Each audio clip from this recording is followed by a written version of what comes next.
नमस्ते विद्यार्थी मित्रांनो, मी प्राध्यापक अनंत देवगिरकर आणि आज मी तुम्हाला पार्टनरशिप फायनल अकाउंट मधला सॉल्वचा पहिला प्रॉब्लेम जो आहे दयाने क्षमाचा हा प्रॉब्लेम मी तुम्हाला सोडून देणार आहे. तर हा चॅप्टर जो आहे हा परीक्षेच्या दृष्टिकोनातून अत्यंत महत्त्वाचा आहे. हा प्रॉब्लेम जवळजवळ तुम्हाला एक्झाम मध्ये 15 मार्काला येतो.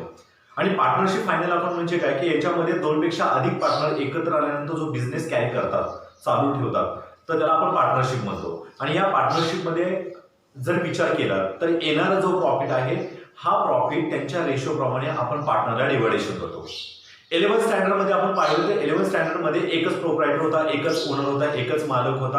हा मालक ज्यावेळेस 1 लाख रुपये प्रॉफिट व्हायचा, 1 लाख रुपये प्रॉफिट व्हायचा, तो 1 लाख रुपये हा स्वतःसाठी वापरायचा. म्हणजे पूर्णपणे मालकी हक्क हा त्याच्या स्वतःसाठी असायचा. पण 12th मध्ये आल्यानंतर 12th मध्ये एक पार्टनर असून 2 पार्टनर असू शकतात किंवा 3 पार्टनर असू शकतात. मग येणारा नेट प्रॉफिट हा आपल्याला तिन्ही पार्टनरला डिस्ट्रीब्युशन करावा लागतो, 2 पार्टनरला डिस्ट्रीब्युशन करावा लागतो. तर पार्टनरशिप फायनल अकाउंट हा अत्यंत महत्त्वाचा चॅप्टर आहे आणि या चॅप्टरकडे जेवढं तुम्ही बारकाईने आणि पूर्णपणे व्यवस्थित लक्ष देऊन तुम्ही जर हा प्रॉब्लेम सोडवला तर मला नाही वाटत की तुम्हाला कुठल्याही पद्धतीची डिफिकल्टी आहे. हे वर्ष सिलेबस या वर्षी तुमचा सिलेबस पूर्णपणे चेंज झालेला आहे आणि हे पहिलंच वर्ष आहे तुमचं. आणि सिलेबस चेंज झाल्यामुळे प्रॉब्लेमची जे वेटेज आहे, प्रॉब्लेम जे आहेत ते एक वेगवेगळ्या पद्धतीचं प्रॉब्लेम तुम्हाला दिलेले आहे. आणि सध्या लॉकडाऊन आहे आणि लॉकडाऊनच्या पिरियडमध्ये सगळे लेक्चर जे आहेत ते ऑनलाईन आहेत. थेरोटिकल सब्जेक्ट विचार केला तर एसपी ओसी इकॉनॉमिक जर विचार केला, ओके, तर हे काही जे विषय आहेत हे विषय तुम्ही ऐकण्याच्या भूमिकेवर म्हणजे तुम्ही ऐकून तुम्ही नाही का त्याचा स्टडी करू शकता. पण जर पार्टनरशिप फायनल अकाउंट किंवा अकाउंट हा विचार केला तर अकाउंट हा विषय हा ऐकण्याचा विषय नाही, हा एक तर तुम्हाला प्रॅक्टिकलचा विषय आहे. मग त्यामुळे तो प्रॅक्टिकल पद्धतीने तुम्हाला जेवढे प्रॉब्लेम सोडवा तेवढं तुम्ही त्याच्यावरती कमेंट करू शकता. ओके, तर माझा हा प्रयत्न असणार आहे की हा जो प्रॉब्लेम आहे की हा प्रॉब्लेम जे 12वीला विद्यार्थी गेलेले आहेत, जे ऑनलाईन लेक्चर अटेंड करतात त्यांना काही कदाचित ट्रान्सफरिंग म्हणजे जे पोस्टिंग आहे, ऍडजस्टमेंट आहे, त्याच्यामध्ये खूप काही प्रॉब्लेम्स येतो. तर माझा हा उद्देश आहे की हा प्रॉब्लेम सर्व विद्यार्थ्यांना चांगल्या पद्धतीने समजावा. तर मी हा माझा छोटासा प्रयत्न आहे.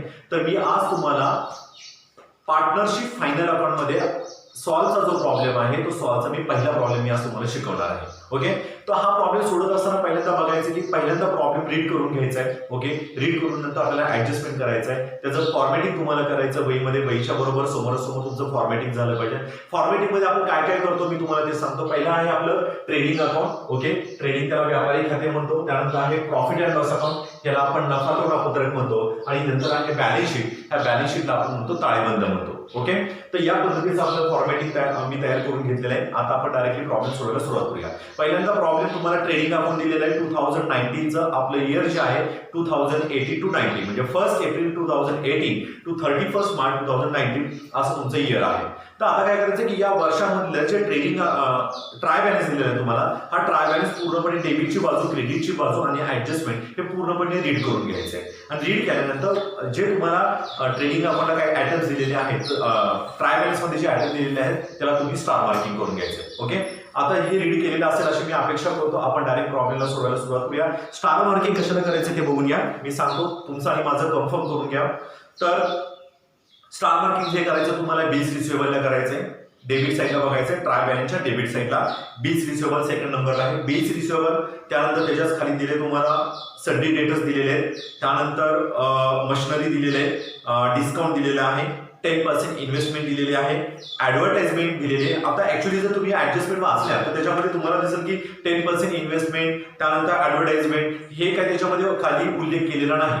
परंतु याला आपण स्टार मार्किंग करतोय. स्टार मार्किंग करण्याचं एकच कारण आहे किंवा टिक मार्क करण्याचं एकच कारण आहे की ह्या हिडन ऍडजस्टमेंट आहे. याला दुसऱ्या भाषेत जर विचार केला तर इम्प्लाइड ऍडजस्टमेंट म्हणतो. की या ऍडजस्टमेंट जर तुम्हाला रिपीट म्हणजे बी केअरफुली लिसन ऐका की जर तुम्हाला ट्राय बॅलन्स मध्ये जर तुम्हाला पर्सेंटेज दिले असतील, जर तुम्हाला ब्रॅकेट दिलेलं असेल, अशा जर गोष्टी तुम्हाला दिलेल्या असेल तर तुम्ही त्याला हिडन ऍडजस्टमेंट समजू शकता. ओके, तर आता तुम्हाला जर पाहिलं तर 10% इन्व्हेस्टमेंट पर्सेंटेज आहेत म्हणजे हिडन ऍडजस्टमेंट आहे, इम्प्लाइड ऍडजस्टमेंट आहे. ऍडव्हर्टाइजमेंट फॉर 9 मंथ्स ब्रॅकेट दिलेले आहेत म्हणजे तुमची हिडन ऍडजस्टमेंट आहे. ठीक आहे, फक्त हे ओपनिंग स्टॉकला होत नाही, लागू पडत नाही. त्यानंतर क्रेडिट बॅलन्सला या सेल्सला तुम्हाला ऍडजस्टमेंट दिलेली आहे, त्यालाही स्टार मार्किंग करून घ्यायचंय. ओके, अशा पद्धतीने तुम्ही सर्वांनी स्टार मार्किंग केलेलं असेल तर आपण प्रॉब्लेम सोडवायला सुरुवात करूया. तर प्रॉब्लेम नंबर फर्स्ट आहे दया आणि क्षमाचा आहे. ओके, पहिल्यांदा ट्रायल बॅलन्सची डेबिटची बाजू बघू. ट्रायल बॅलन्सची डेबिटची बाजू ट्रान्सफर करत असताना लक्षात घ्या, ट्रायल बॅलन्सचा जो बॅलन्स आहे पूर्णपणे ट्रायल बॅलन्स आपण म्हणणार आहे. तर ट्रायल बॅलन्सचा जो डेबिटचा बॅलन्स आहे, हा डेबिटचा बॅलन्स फक्त आपण एकतर काय करणार आहे, असेटला ट्रान्सफर करणार आहे किंवा एक्सपेंडिचरला ट्रान्सफर करणार आहे. ठीक आहे, आणि काही गोष्टी ट्रेडिंगला जाणार आहे. ते कसे जाणार आहेत आपण आता पोस्टिंग करताना आपल्याला लक्षात येईल. सो आपण प्रॉब्लेम स्टार्ट करूया.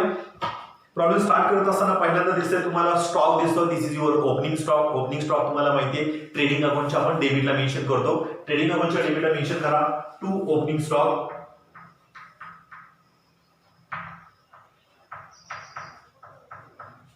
अमाऊंट जी दिलेली तुम्हाला 65,000 ऑर्डर कॉलमला घ्यायची. ब्लॅकबोर्ड छोटा असल्यामुळे थोडी जागेचा प्रॉब्लेम येणार आहे, पण तरी आपण जेवढा आहे तेवढा आपण करूया. त्यानंतर बिल्स रिसिवेबल आहे. Bills receivable that is your property, संपत्ती आहे. बिल्स रिसिवेबल असेटला घ्यायचे.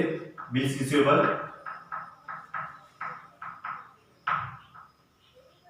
ओके. आता याच्यावरती ऍडजस्टमेंट दिलेली त्यामुळे आपल्याला ती अमाऊंट इनर कॉलमला घ्यायची 28,000. ओके, त्यानंतर next is wedges and salary. Wages and salary मुलं कन्फ्युजन होतात की सर वेजेस आहे म्हणजे ट्रेडिंग अकाउंटच्या डेबिटला जाईल, सॅलरी म्हणजे प्रॉफिट अँड लॉसच्या डेबिटला जाईल, पण अमाऊंट तर एकच आहे, बरोबर आहे. तर तुम्ही सॅलरी असं जर म्हणत असाल तर इट इज रॉंग. पहिला शब्द ज्याला प्रायोरिटी दिलेली आहे तो पहिल्या शब्दाला तुम्हाला प्रायोरिटी द्यायची. म्हणजे पहिला शब्द जो आहे तो सॅलरीचा आहे. जर वेजेस असेल तर मी पहिला शब्द जो आहे तो वेजेसचा आहे, त्यामुळे आपल्याला ट्रेडिंग अकाउंटच्या डेबिटला घ्यायचं आहे. आणि जर पहिला वर्ड जर तुमचा सॅलरीचा असता तर मी प्रॉफिट अँड लॉसच्या डेबिटला घ्यायचं असतं. तर हा पहिला वर्ड जो आहे ते वेजेस अँड सॅलरी आहे, त्यामुळे वेजेस असल्यामुळे आपल्याला ट्रेडिंग अकाउंटच्या डेबिटला घ्यायचंय. पण इथं जर विचार केला तर ओपनिंग स्टॉक आहे. ओपनिंग स्टॉक नंतर आपण काय लिहितो तर परचेस करतो. पहिल्यांदा हे फॉर्मॅटिंग करून घ्या. जर परचेस दिला असेल तर काहीच प्रॉब्लेम नाही. परचेस आणि लगेच करायचं लेस रिटर्न, म्हणजे तुमची खाडाखोड होणार नाही. रिटर्न जे असेल परचेस रिटर्न असेल तर ते आपल्याला त्याच्यामधून लेस करावं लागेल. आता पहा की जर तुम्हाला त्याच्यामध्ये दिलं की वेजेस अँड सॅलरी दिलेले आहे, वेजेस अँड सॅलरी हे आपल्याला ट्रान्सफर करायचे ट्रेडिंग अकाउंटच्या डेबिटला. तर इकडे ट्रान्सफर करून घ्या टू वेजेस अँड सॅलरी.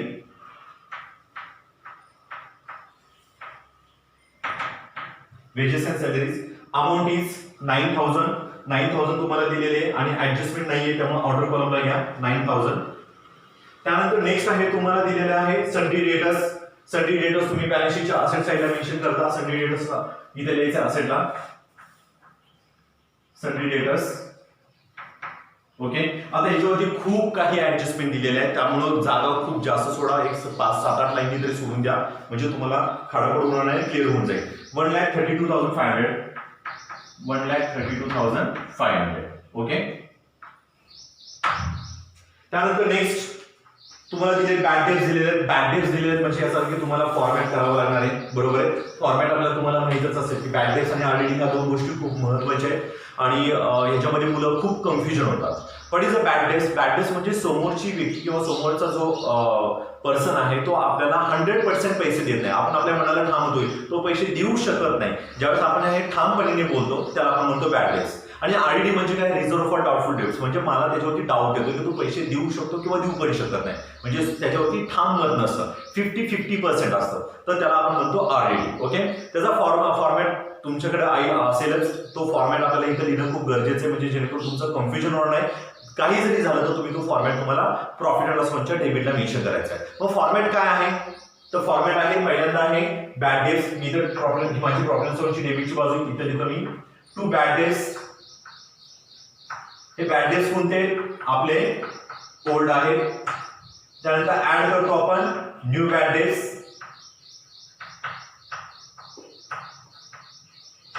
त्यानंतर ऍड करतो आपण new RDD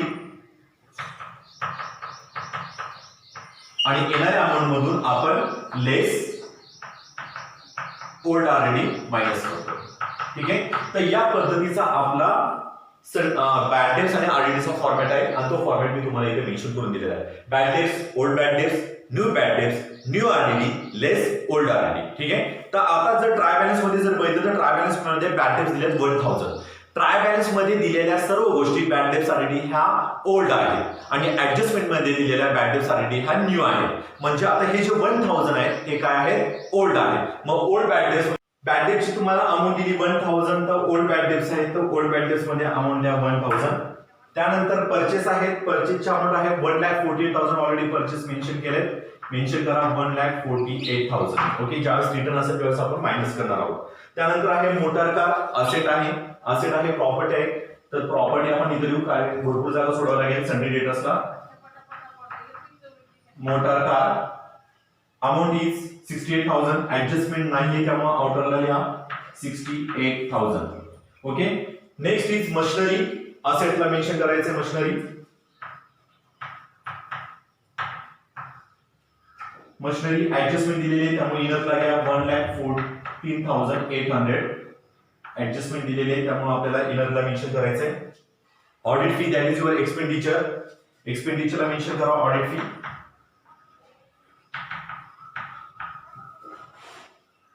$1,200. Next is sales return, sales return म्हणजे सेल्स मधून मायनस करावं लागतं. पहिल्यांदा लिहा बाय सेल्स. ओके, आणि त्यातून लिहा लेस सेल्स रिटर्न. ओके, तर त्याची अमाऊंट घ्या. सेल्स रिटर्नची अमाऊंट आहे ऑलरेडी तुम्हाला दिलेली आहे 2,000. त्याच्यामध्ये परत आपल्याला अनरेकॉर्डेड आहे त्यामुळे आपण अनरेकॉर्डेडचा आपण भाग घेणार आहोत. त्यानंतर नेक्स्ट आहे डिस्काउंट आहे. डिस्काउंट डेबिटला आहे. आलावडे कधी मुलांचा गोंधळ होतो. डेबिटची बाजू मी सुरुवातीलाच सांगितलंय एक्सपेंडिचरची बाजू आहे, ट्रॅव्हलिंगची डेबिटची बाजू ही एक्सपेंडिचरची आहे. त्यामुळं हा एक्सपेंडिचर आहे to discount.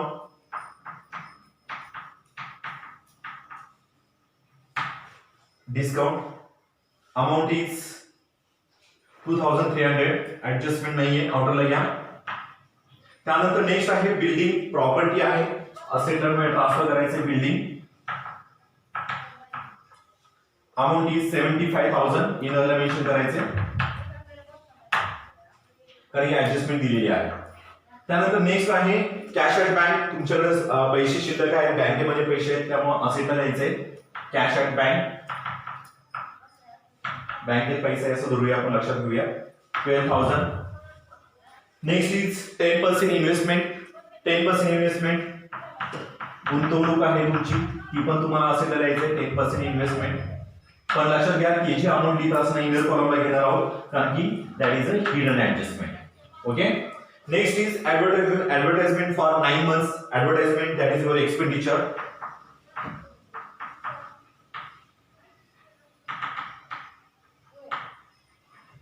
Okay, amount is 4,500. इनरला घ्यायचे कारण की त्याच्यावरती हिडन ऍडजस्टमेंट आहे. आणि this is a last for the debit side. Royalties that is your expenditure. Sorry, trading अकाउंटच्या डेबिटला द्यायचं रॉयल्टीज. Amount is 3,000. ओके, तर अशा पद्धतीने आपण डेबिटची बाजू पूर्णपणे ट्रॅव्हलिंगची ट्रान्सफर केलेली आहे, पोस्टिंग केलेली आहे. पण जर पाहिलं तर कोणतीही गोष्ट तुमची इन्कमला दिसली नाही आणि कोणतीही गोष्ट तुमच्या लायबिलिटीला दिसली नाही. म्हणजे ट्रॅव्हलिंगची डेबिटची बाजू एक तर असेटला ट्रान्सफर करणार नाही तर डायरेक्टली एक्सपेंडिचरला ट्रान्सफर करणार. ठीक आहे, आता आपण येऊया क्रेडिटला. क्रेडिटला जे ट्रान्सफर करणार ते एक तर लायबिलिटीला ट्रान्सफर करावं लागेल नाही इन्कमला ट्रान्सफर करावं लागेल. ठीक आहे, बघूया आपण. पहिल्यांदा आहे general reserve. This is your liability. लायबिलिटीला ट्रान्सफर करायचे जनरल रिझर्व्ह. Amount is 14,500. त्यानंतर कॅपिटल अकाउंट दिलेलं आहे. कॅपिटल अकाउंट दया आणि क्षमा दिलेलं आहे. ओके, आता तुम्हाला काय करायचं इथे द्यायचं कॅपिटल दया, त्याच्यामध्ये ऍड करणार आहे नेट प्रॉफिट. ओके, दयाचं दिलेलं आहे तुम्हाला 1,60,000. नेट प्रॉफिट इतक्या वेळेस आपण ऍड करणार आहे. परंतु जर विचार केला तर खाली तुम्हाला ऍडजस्टमेंट नंबर 4 मध्ये सांगितलं की goods worth ₹1,000 taken by Daya for personal use. Personal use साठी सांगितले, त्यामुळे ही ऍडजस्टमेंट ज्यावेळेस करू आपण त्यावेळेस मेन्शन करणार आहे ड्रॉइंग्स.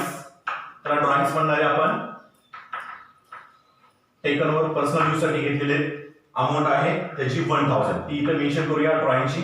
आणि ड्रॉइंगची दुसरीची आहे वाटतं ही ऍडजस्टमेंट क्लिअर करून टाकूया म्हणजे आपल्याला तुमचं गोळ होणार नाही. कॅपिटल अकाउंट 1,60,000 ऍड केलेले, त्याच्यामध्ये आपण नेट प्रॉफिट ऍड करणार आहे. ओके, ऍडजस्टमेंट नंबर 4 ची जी आहे 1,000 तुम्ही काय सांगितलं पर्सनल यूज साठी सांगितलं. पर्सनल यूज म्हणजे दॅट्स कॉल्ड ड्रॉइंग्स म्हणतो आपण. ड्रॉइंग्स आपल्याला 1,000 इथे मेन्शन करायचे. ओके, आता हे जे 1,000 आहे ड्रॉइंगचे इथे इफेक्ट देऊन टाका ट्रेडिंगच्या क्रेडिटला.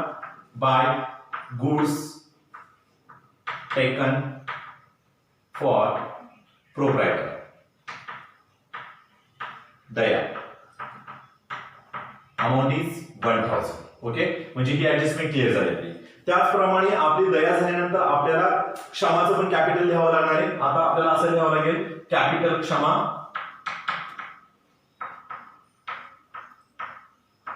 क्षमाचं कॅपिटल दिलेलं आहे तुम्हाला 1,20,000. त्याच्यामध्ये आपण जो प्रॉफिट येणार आहे नेट प्रॉफिट तो आपण ऍड करणार आहे. Add net profit.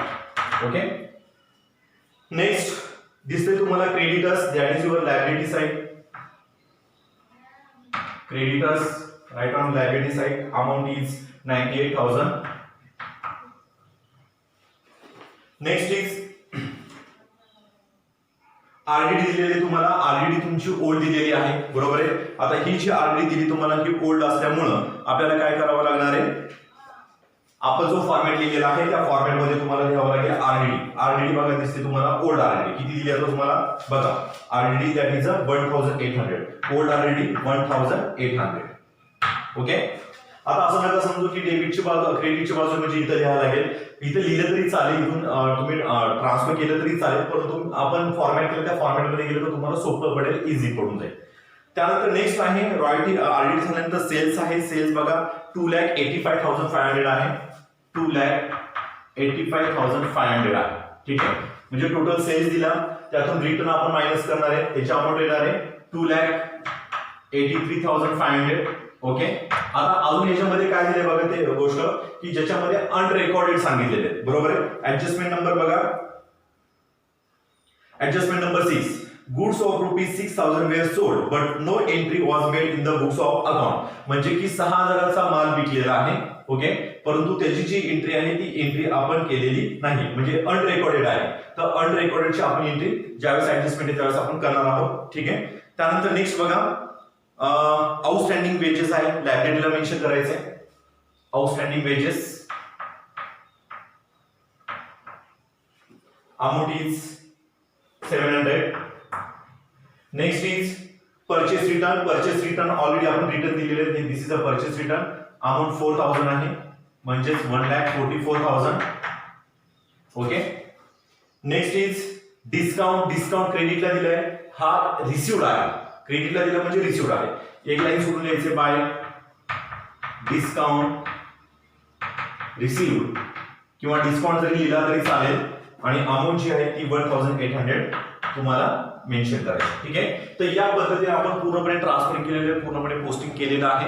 आता पोस्टिंग झाल्यानंतर आपण ऍडजस्टमेंट कडे येणार आहोत, पण ऍडजस्टमेंट करत असताना पहिल्यांदा हिडन ऍडजस्टमेंट क्लिअर करायच्या, त्यानंतर मग आपण ऍडजस्टमेंट कडे जाऊया. ठीक आहे, तर ऍडजस्टमेंट हिडन ऍडजस्टमेंट पहिल्यांदा बघा की मी तुम्हाला सुरुवातीला सांगितलं की जर तुम्हाला तुमच्या प्रॉब्लेम मध्ये ट्राय बॅलन्स मध्ये पर्सेंटेज किंवा ब्रॅकेट दिला असेल तर ती हिडन ऍडजस्टमेंट इम्प्लाइड ऍडजस्टमेंट आपण समजतो. मग आता ह्याच्यामध्ये कोणती ऍडजस्टमेंट आहे, तर ऍडजस्टमेंट नाही म्हणता येणार, पण 10% इन्व्हेस्टमेंट ही तुमची ऍडजस्टमेंट आहे. ओके, आता काय करायचं बघा, 10% इन्व्हेस्टमेंट म्हणजे आपण इन्व्हेस्टमेंट केली 20,000 वरती, त्याचा रेट ऑफ इंटरेस्ट आहे 10%, बरोबर आहे. पण 20,000 वरती 10% कॅल्क्युलेशन केलं तर किती होणार आहे 2,000, बरोबर आहे. मग इथे लिहायचं add interest on investment, interest on investment that is 2,000. Outer कॉलमला या 22,000, बरोबर आहे.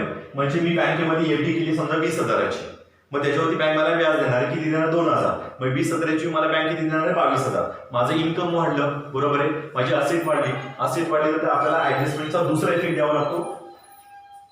तर सेकंड इफेक्ट आपला इन्कमला जाणार आहे, interest on investment. Amount is जी 2,000 आहे ती 2,000 इथे मेन्शन करा. ओके, तर त्यानंतर नेक्स्ट आहे ऍडव्हर्टाइजमेंट फॉर पेड 9 मंथ्स. बऱ्याच मुलांचं कन्फ्युजन ह्याच्यामध्ये होतं, मी इथं वर्किंग नोट करतो. ठीक आहे, तर बऱ्याच मुलांचं कन्फ्युजन होतं. आता ही ऍडव्हर्टाइजमेंट बघा, ही जी ऍडव्हर्टाइजमेंट आहे 4,500 तुम्हाला दिलेली आहे. किती महिन्याची दिलेली आहे 9 मंथची. आपण जे अकाउंटिंग करतोय, आपण जी बॅलन्स शीट बनवतोय ती किती वर्षाची बनवतोय, किती महिन्याची बनवतोय 1 वर्षाची आणि 12 महिन्याची, बरोबर आहे. कधी चालू होते आपलं 1 April 2018 to 31 March 2019 that is 12 months. म्हणजे 12 महिन्याचा आपण काय करतोय इथे बॅलन्स शीट बनवतोय, income receipt and profit and loss account बनवतोय. मग जर मला एक सांगा की जर आपण 9 महिन्याला 9th मंथला 4,500 रुपीज पे करत असेल, बरोबर आहे. 9 मंथला 4500 पे करत असेल तर 1 मंथला किती असणार आहे? बरोबर आहे. जर कॅल्क्युलेशन जर तुम्ही केलं तर 4500 डिवायडेड बाय 9 जर केलं तर तुमचा आन्सर येईल 500 रुपीज. म्हणजे पर मंथ तुम्ही 500 रुपीज काय करताय? ऍडव्हर्टाइजमेंटला पे करताय. मग आपल्या एका वर्षामध्ये 12 महिने असतात, 12 पैकी 3 गेले, 9 गेले, म्हणजे राहिले 3 महिने. मग 3 महिन्याची किती येणार आहे? इंटू 3 करा, दॅट इज 1500. म्हणजे याचा अर्थ की 1500 ऍडव्हर्टाइजमेंटचे पैसे आपल्याला द्यायचे आहेत, दिलेले नाही, देणार आहोत. ओके. मग ज्यावेळेस अशी कंडिशन येते त्यावेळेला म्हणणारे आपण आउटस्टँडिंग. आणि आउटस्टँडिंग काय करतो आपण? ऍड करतो. मग इथे ऍड करून घ्यायचं, ऍड आउटस्टँडिंग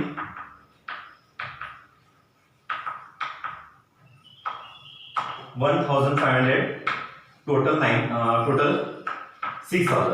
म्हणजे जर विचार केला तर 500 इंटू 12 केलं तर तुमचा आन्सर येणार आहे 6000. ओके. म्हणजे वर्षाला तुम्ही 6000 रुपीज पे करणार आहे, वर्षाला तुम्ही 6000 पे करणार आहे. म्हणजे अजूनही आपल्याला 1500 रुपीज पे द्यायचे. आता हा झाला पहिला इफेक्ट.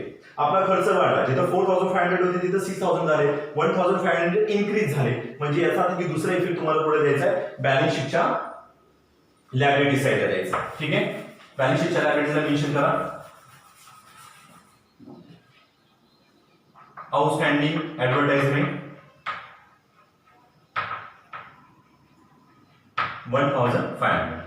ओके. तर या पद्धतीने आपण हिडन जे ऍडजस्टमेंट आहे, इम्प्लाइड जे ऍडजस्टमेंट आहे ती आपण पूर्णपणे क्लिअर केली. आता आपण येऊया आपण प्रॉपर ऍडजस्टमेंट कडे. Adjustment number first, this is a closing stock. आणि क्लोजिंग स्टॉकचं तुम्ही 11वी मध्ये शिकलात की क्लोजिंग स्टॉकचे 2 इफेक्ट असतात. First effect is trading upon credit side, second effect is balance sheet asset side. देऊन टाकायचं लगेच इफेक्ट क्लोजिंग स्टॉकचा. इथे लिहा बाय क्लोजिंग स्टॉक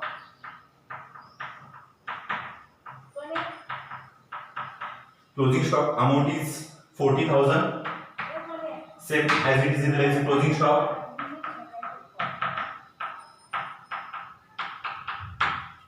40,000. ओके. तो क्लोजिंग स्टॉकचा आपण इफेक्ट दिलेला आहे. त्यानंतर सेकंड नंबरची जी ऍडजस्टमेंट आहे, depreciation building and machinery at the rate 5% आणि 3%. डेप्रिसिएशन हे तुम्ही 11वी मध्ये शिकलात. Depreciation, closing stock, prepaid, outstanding, bad debts, RDT ह्या ठरलेल्या ऍडजस्टमेंट आहेत. ओके. कमी जास्त एखादी होऊ शकते, पण ह्या कंपल्सरी म्हणजे कंपल्सरी येतातच ऍडजस्टमेंट. त्यामुळे ह्याच्यावरती जास्तीत जास्त कमेंट घ्या. आता डेप्रिसिएशन, डेप्रिसिएशनचा फर्स्ट इफेक्ट काय? लेस फ्रॉम असेट, असेट मधून लेस करायचं. सेकंड इफेक्ट काय? Second effect is a profit and loss account debit side. तसं तुम्हाला इथे मेन्शन करायचंय. बिल्डिंग वरती 5% सांगितलंय. बिल्डिंग बघा इथे दिली तुम्हाला, बिल्डिंग लेस 5%, डेप्रिसिएशन ऑन 5% असं काय कॅल्क्युलेशन करायचंय. Depreciation at the rate 5%. Okay.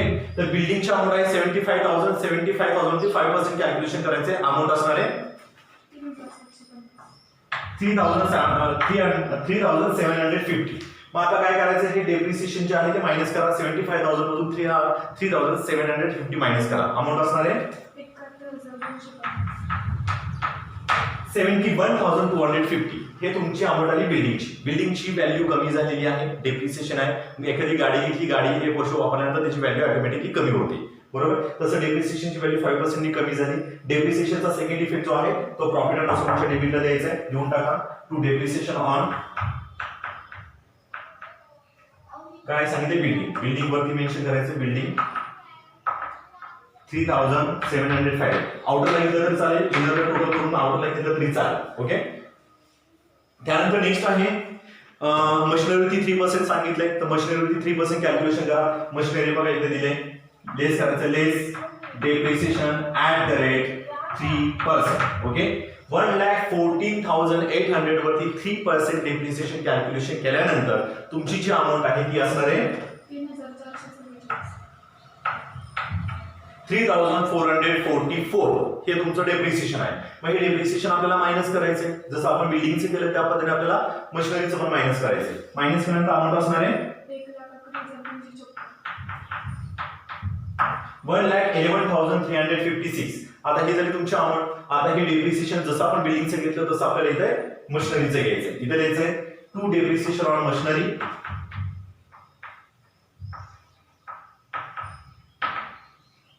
3,444 rupees. Okay. तर या पद्धतीची आपण डेप्रिसिएशनची पण ऍडजस्टमेंट क्लिअर केली.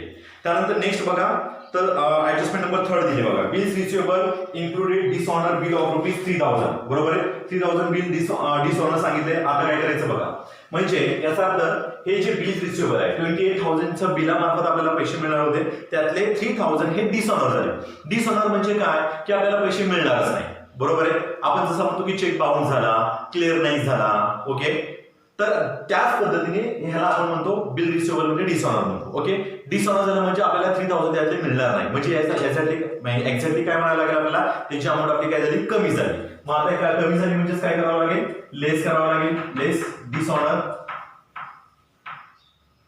3000 ऑटो कॉलमला 25,000. ओके, आता डिसऑनर झाला. सेकंड इफेक्ट द्यावा लागेल. आता डिसऑनर आपल्याला बिल रिसिवेबल 28,000 मिळणार होते, त्यातले आपले 3000 डिसऑनर झाले म्हणजे 25,000 आपल्याला मिळणार आहे. पण आपल्याला त्याच्याकडून आपण त्या बिल रिसिवेबल वाल्याकडून आपण पैसे घेणार आहे, म्हणजे आपले सन्ड्री डेटर्स ऑटोमॅटिकली वाढणार आहे. म्हणजे याचा संबंध इथे आहे की अशी ऍडजस्टमेंट की इथले इथंच झाले, असेटमध्ये ट्रान्सफर करावे, दुसरीकडे कुठे इफेक्ट द्यायला नाही जास्त. ओके, इथला इफेक्ट इथं झालाय. आता याचा अर्थ की आपले सन्ड्री डेटरची अमाऊंट आहे, म्हणजे आपण एखाद्याला पैसे दिल्यानंतर त्याने आपल्याला समजा 10,000 दिले असतील त्याला, आणि त्यांनी समजा आपल्याला 10,000चा चेक दिला आणि तो बाउन्स झाला, क्लिअर नाही झाला, डिसऑनर झाला. आपण त्याच्याकडून पैसे मागणार का, तर मागणार आहे, कारण की तुझा चेक बाउन्स झाला, तू परत पैसे दे. तसं मग आता याचा अर्थ की आपण त्याच्याकडून पैसे मागणार आहे, ज्या व्यक्तीकडून पैसे आपल्याला मिळतात तो झाला आपला सन्ड्री डेटर्स. म्हणजे सन्ड्री डेटर्स मध्ये आपल्याला काय करावं लागेल, ऍड करावं लागेल bill dishonour. Amount is 3000, total करा 1,35,500. ओके, तर या पद्धतीची तुमची अमाउंट आली. आता नेक्स्ट ऍडजस्टमेंट बघा, गुड्स वर्थ ₹1,000 टेकन बाय दया. आपण मला वाटतं ती ऍडजस्टमेंट नाही केली. ठीक आहे, ड्रॉइंगच्या अमाउंट इथे मेन्शन केलेली 1,000 ची दयाने घेतलेले. दुसरा इफेक्ट इथे द्यायचा आहे, लेस ड्रॉइंग्स म्हणलं तरी चालेल. नाही सॉरी, हा आपण ऑलरेडी मेन्शन केलेलं आहे ते. ओके, सॉरी, बरोबर इथे मेन्शन केले, म्हणजे इथे इफेक्ट द्यायची काही गरज नाही. की ऍडजस्टमेंट ऑलरेडी आपण ट्रान्सफर करताना केलेले. ड्रॉइंग्स 1,000 दयातून आपण मायनस करणार आहे आणि दुसरा इफेक्ट ट्रेडिंग अकाउंटच्या क्रेडिटला देणार आहे. त्यामुळे ती ऍडजस्टमेंट आपण क्लिअर केलेली आहे. त्यानंतर adjustment number 4, this is very very important. Okay, त्याच्या अगोदर आपण ही ऍडजस्टमेंट करूया. Goods of ₹6,000 were sold but no entry was made in the books of account. म्हणजे 6,000चा माल विकला आणि त्याची एंट्रीच केली नाही. माल विकलेला आहे, सेल्स केलेला आहे, सेल्स ऑलरेडी किती केलाय, 2,85,000चा. नंतर आले लक्षात आले की अरे 6,000चा माल सेल्स केलाय पण एंट्रीच केली नाही. मग एंट्री केली नाही, मग काय करा, एंट्री करून घ्या. एंट्री करून घ्या म्हणजेच काय करा, त्याच्यामध्ये ऍड करा. मग इथे लिहा ऍड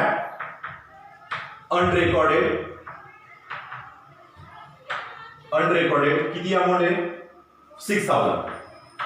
ऍड करा, किती आले,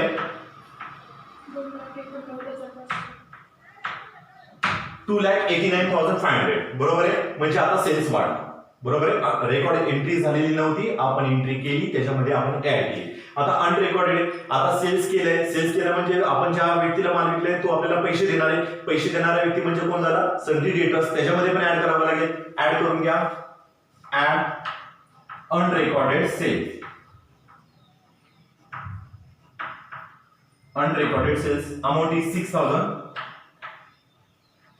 ओके, ऍड करा 1,41,500. हे क्लिअर झालं. तर या पद्धतीची ही ऍडजस्टमेंट आहे नंबर 6 केली. आता 5 वरती येऊया. 5 नंबरची ऍडजस्टमेंट सगळ्यात महत्त्वाची adjustment, write off 1,800 as a bad debts आणि RDD @ 5% ऑन सन्ड्री डेटर्स. हे बॅड डेट्स RDD काय, म्हणजे RDD म्हणजे काय, बॅड डेट्स म्हणजे काय, हे तुम्हाला ऑलरेडी सांगितलंय. ठीक आहे, त्याच्यामध्ये सांगितलं की 1,800 हे बॅड डेट्स आहेत. मग बॅड डेट्स मायनस करा, लेस म्हणजे पैसे बुडाले, किती बुडाले तर 1,800. ओके, मग 1,40,1,500 मायनस 1,800 तुमची अमाऊंट आहे 1,49,700. ओके, हे बॅड डेट्स. आता हे बॅड डेट्स ओल्ड आहेत का न्यू आहेत, न्यू आहे, कारण की ऍडजस्टमेंट मध्ये दिले. मग हे बॅड डेट्स घ्यायचे, न्यू मध्ये टाकायचे. न्यू बॅड डेट्स किती दिले, 1,800. न्यू बॅड डेट्स मध्ये टाका 1,800. ठीक आहे. त्यानंतर नेक्स्ट बघा दिसतंय तुम्हाला RDD 5%. येणाऱ्या अमाऊंट वरती तुम्हाला RDD 5% कॅल्क्युलेशन करायची. ठीक आहे, मग इथे द्यायचे लेस RDD 5%. मग कॅल्क्युलेशन करा 1,39,700 वरती 5% कॅल्क्युलेशन करा. अमाऊंट असणार आहे 6,985. अमाऊंट असणार आहे तुमची 6,985. मग काय करायचं तुम्हाला 1,39,700 मायनस 6,985 ही अमाऊंट लेस करायची आणि ती अमाऊंट असणार आहे 1,32,715. 1,32,715. 1,32,750 ही तुमची अमाऊंट आली. ऑलरेडी पुस्तकामध्ये सर्व सोल्युशन दिलंय, पण कसं आलं का आलं हे तुम्हाला मी या लेक्चरमध्ये एक्सप्लेनेशन करत आहे. ठीक आहे, तर ही अमाऊंट आता आरडीडी ची आली. मग ही आरडीडी कोणती असणार आहे? ही जी आरडीडी आहे ही आरडीडी आपली काय आहे? न्यू आरडीडी आहे. आता न्यू आरडीडी कुठे दिली तुम्हाला? इथे दिली. बरोबर आहे. फॉर्मॅट त्यासाठी पार्ट पाहिजे. न्यू आरडीडी च्या अमाऊंट 6,985. ओके, तर या पद्धतीने आपण ही अमाऊंट इथे मेन्शन केली. आता आपल्याला काय करायचंय की आता ह्याची टोटल करून घ्या. टोटल करून घ्या ह्याची किती होणार आहे बघा. 1,000, 1,800, 6,985. टोटल केल्यानंतर तुमची टोटल असणार आहे 9,785. ही टोटल आली. या टोटल मधून 1,800 मायनस करून घ्या. 7,985. तुमची अमाऊंट असणार आहे 7,985. ओके, तर आता हे काय करायचं की पूर्णपणे जर विचार केला तर पूर्णपणे आपण ऍडजस्टमेंट क्लिअर केलेले आहेत. ओके, हिडन ऍडजस्टमेंट पण क्लिअर केलेले आहेत. पोस्टिंग तर ऑलरेडी सगळं झालेलंच आहे. आता आपण टॅली करायला सुरुवात करायला काहीच हरकत नाही. ओके, टॅली करत असताना पहिल्यांदा काय करायचंय आपल्याला ट्रेडिंग अकाउंट क्लोज करायचं. ओके, मग ट्रेडिंग अकाउंट क्लोज करत असताना काय करणार? पहिल्यांदा आपण ट्रेडिंग अकाउंटची ही जी टोटल आहे ही टोटल करणार आहोत. ओके, आणि ही टोटल आहे तुमची 3,30,500. हे ऑलरेडी तुम्हाला बुक मध्ये दिलेलंच आहे. त्यामुळं तुम्हाला ते बघून आणि हे लेक्चर ऑब्झर्वेशन करून पाहून तुम्हाला हे 100% समजून येईल. 3,30,500 ही तुमची टोटल आली. सेम टोटल तुम्हाला इथे घ्यायची. बरोबर आहे. 3,30,500. मग आता काय करायचं तुम्हाला की 65,000, 1,44,000, 9,000 आणि 3,000 यांची टोटल तुम्हाला करायची. बरोबर आहे. ही येणारी टोटल या टोटल मधून मायनस करायची. आता तुमची याची टोटल किती येणार आहे? 2,21,000. म्हणजे तुमच्या ट्रेडिंग अकाउंटच्या डेबिटची टोटल असणार आहे 2,21,000. बरोबर आहे. आणि तुमची डेबिटची क्रेडिटची टोटल आहे 3,30,500. मग आता मायनस करून घ्या. ही जी टोटल मायनस केल्यानंतर तुमची अमाऊंट असणार आहे 1,09,500. बरोबर आहे.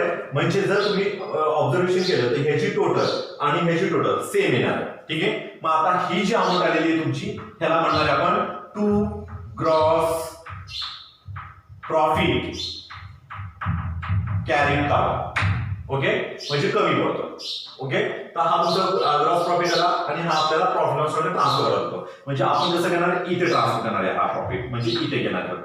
ठीक आहे, इथे घ्यायचा by gross profit brought down. Amount same घ्यायची 1,09,500. ओके, तर त्यानंतर आता आपल्याला काय करायची पुन्हा जसं आपण ट्रेडिंग अकाउंट केलं तसं आपल्याला पुन्हा प्रॉफिट लॉस म्हणून टॅली करायचं. मग प्रॉफिट लॉस ची टोटल करून घ्या. 1,09,500, 1,800 आणि 2,000 अमाऊंट असणार आहे 1,13,300. 1,13,300. सेम टोटल तुम्हाला इकडे घ्यायची 1,13,300. ओके, मग आता काय करायचं पुन्हा जसं आपण याची टोटल केली तशी आपल्याला पुन्हा याची टोटल करायची. ठीक आहे, म्हणजे एक्सपेंडिचरची एक्सपेन्सेसची टोटल करायची आणि ही टोटल असणार आहे तुमची 24,479. 24,479 ही टोटल आहे. मग काय करायचं 1 लाख सेम करायचं. 1,13,300 मायनस 24,479 करायचं. मग ती मायनस करून तुमची अमाऊंट असणार आहे 87,621. ओके, 621. हा, मग आता काय करायचं की तुम्हाला जो नेट प्रॉफिट आलाय तो नेट प्रॉफिट आलाय 88,621. ओके, आता जर तुम्ही ऑब्झर्वेशन केलं तर तुमच्याकडे दोन पार्टनर आहेत. एकाचं नाव आहे दया, एकाचं नाव आहे क्षमा. आणि प्रॉब्लेम ज्यावेळेस सुरुवातीला रीडिंग करतो त्यावेळेस तुम्हाला रेशो दिलाय 1:1. म्हणजे याचा अर्थ की काय 1,00,000 रुपये प्रॉफिट झालं तर एकाला 50,000 देणार आहे आणि एकाला 50,000 देणार आहे, म्हणजे इक्वली देणार आहे. तसं हे जे अमाऊंट आहे 88,621 ही अमाऊंट तुम्हाला दोघांना समान समान वाटणार आहे, बरोबर आहे. पण जर आता विचार केला तर 1 रुपया तुम्हाला 21 रुपये जर तुम्हाला समान समान वाटायचं असेल तर तुम्हाला 10.5 रुपये वाटायला लागेल, नाही तर मग तुम्हाला पण ते असं बरोबर नाही. मग तुम्हाला एखाद्याला 11 रुपये वाटावं लागेल आणि एकाला 10 रुपये म्हणजे 21 रुपये जातील. ओके, तुमचं पॉईंट मध्ये थोडंसं हे होऊन जाईल. एकाला जास्त द्यायचा, जो पहिला त्याला जास्त द्या, दुसऱ्याला 1 रुपया कमी द्या. ठीक आहे, तर आपल्याला जो नेट प्रॉफिट म्हणजे असं काय कसे कॅल्क्युलेशन करणार नीट लक्ष द्या. 88,621 इंटू जे आहे डिवाइडेड बाय जरी गेलं तरी चालेल, डिवाइडेड बाय 2 करा. जी अमाऊंट आहे ती एकाची दुसऱ्याची अमाऊंट बरोबर त्यातून मायनस केल्यानंतर ती. ठीक आहे, तर आता जो असणारे नेट प्रॉफिट तो लिहायचा इथं 2 नेट प्रॉफिट कॅरी डाऊन दया क्षमा. ओके, जर कॅल्क्युलेशन केलं तर दोघांना वाटलं तर दयाच्या नावावरती अमाऊंट येणार आहे 44,311 आणि क्षमा 44,310. ओके, दयाला जो प्रॉफिट झालेला तो दयाला प्रॉफिट झाला होता 44,311 आणि क्षमाला जो प्रॉफिट आहे 44,310. 1 रुपया आपण दयाला जास्त दिलाय, बरोबर आहे. मग आता हा जो नेट प्रॉफिट आहे हा नेट प्रॉफिट आपल्याला त्यांच्या कॅपिटलमध्ये ऍड करायचा. आता दयाचा बघा किती आहे 44,311 बरोबर आहे, ऍड करा आणि याचा किती आहे 44,310. कॅल्क्युलेशन करा आता 1,60,000 प्लस 44,311 किती येणार आहे 2,04,311. ओके, तर आता त्याची टोटल करा, ड्रॉइंग्स मायनस करून घ्या. 2,03,311. ओके, आता नेट प्रॉफिट जो आहे आता जसं तुम्ही आता दयाचा केला तसा क्षमाचा करा. 1,20,000 मायनस 44,310 अमाऊंट असणार आहे 1,64,310. सॉरी 1,64,310. ओके, ऍड आहे नेट प्रॉफिट ऍड करतो तर आपण ऍड केलेले. आता काय करायचं बॅलन्स शीटच्या असेटची आणि लायबिलिटीची टोटल तुम्हाला करून घ्यायची. ओके, टोटल करून घ्या. Liability side asset side 4,82,321.